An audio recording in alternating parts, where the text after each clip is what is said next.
Tesla, robot taxis, self-driving vans. Whoa. Even a robot for your house. That's a lot, right? And it's all happening now. So today we are diving straight into these Tesla announcements.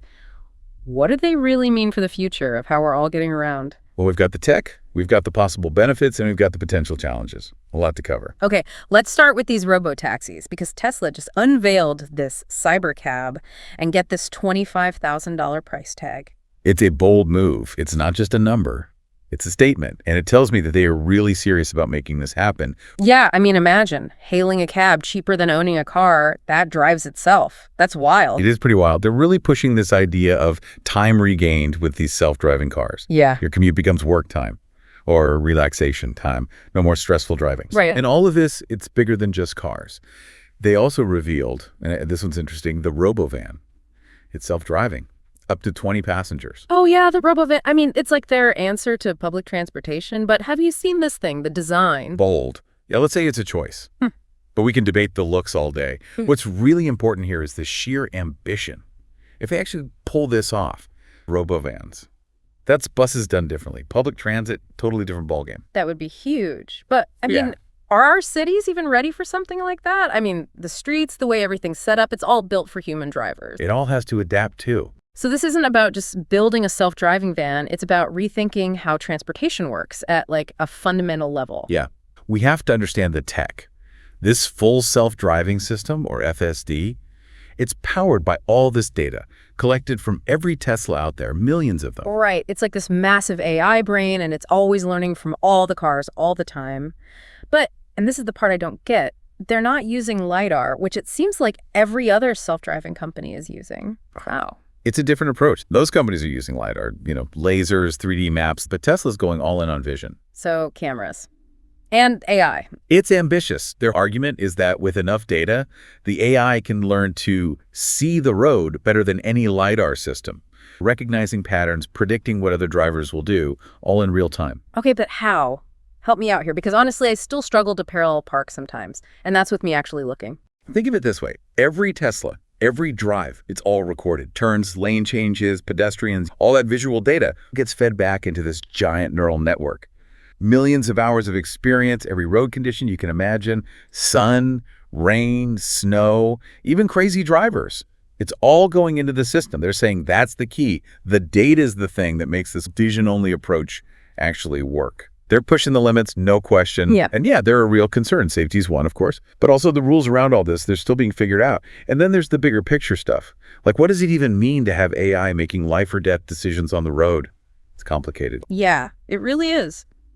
They're saying this new software update, FSD version 13, will mean drivers have to intervene 6 times less. So are we there yet? Can I take a nap while my car drives me home?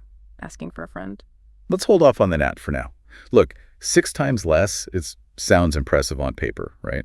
But this tech, it's still got a way to go. And for now, at least, the goal isn't to completely replace drivers. It's more about making driving safer and easier. Although knowing Tesla, they're already talking about global domination by 2025. Is that even possible? Well, that's the thing. It's not just about the tech working. You've got different countries, different rules about this stuff, different driving cultures even.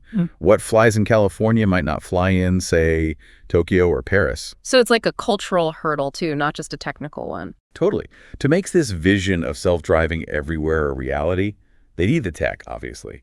But they've also got to navigate this whole maze of regulations, infrastructure limitations, and what people even think about self-driving cars, which, let's be honest, is all over the place. It's a lot. But okay, let's say, just for a second, that they actually do it. They overcome all of that, and it all works exactly how they say it will. What happens then? What does the world even look like? Now, that's where things get really interesting. We're talking about cities that are completely different. Parking lots become parks, traffic jams are like something out of history books, and everybody's got all this extra time because their cars are driving themselves. Sounds pretty utopian, right? It's hard to imagine a world without traffic when you're stuck on the 405. Right. And that's the thing with any prediction about the future, especially with tech. It's tempting to get caught up in the hype, the best case scenario, or even the worst case scenario. But the truth is usually somewhere in the middle. So, how do we even begin to process all of this? Self-driving cars, robots making our dinner, all this extra free time. It's a lot to wrap your head around. Yeah, it definitely blurs the line between sci-fi and reality, that's for sure. On the one hand, a robot that does your chores. Sign me up, right? No more dishes, no more laundry. Sounds amazing. I mean, yeah. But seriously, what happens if this Optimus thing actually happens and everyone's got one? What are the ripple effects of that? I mean, we're talking about jobs, potentially. What happens to those? Then there's the whole privacy thing and security, and then even bigger questions. Like, what's our responsibility to these AI things? Where do we draw the line? What does it even mean to be human in a world where robots are doing all this stuff? I don't know if we have any of the answers yet, but maybe that's okay.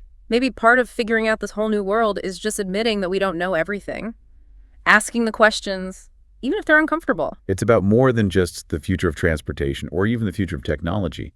What if algorithms are making all the decisions? Do we even recognize ourselves anymore? It's kind of a lot. Every invention, every new thing, it has the potential to be amazing, but also to go kind of sideways. Especially with something as, I don't know, powerful and unpredictable as AI feels right now. Sure. And that's exactly why it's so important to talk about it. I know when we started this whole deep dive, I was honestly kind of overwhelmed with everything Tesla's putting out there. It's a lot to process, no doubt. It really is. But if there's one thing I'm taking away from this, it's that the future, we're building it right now with every decision we make, every question we ask, every action we take.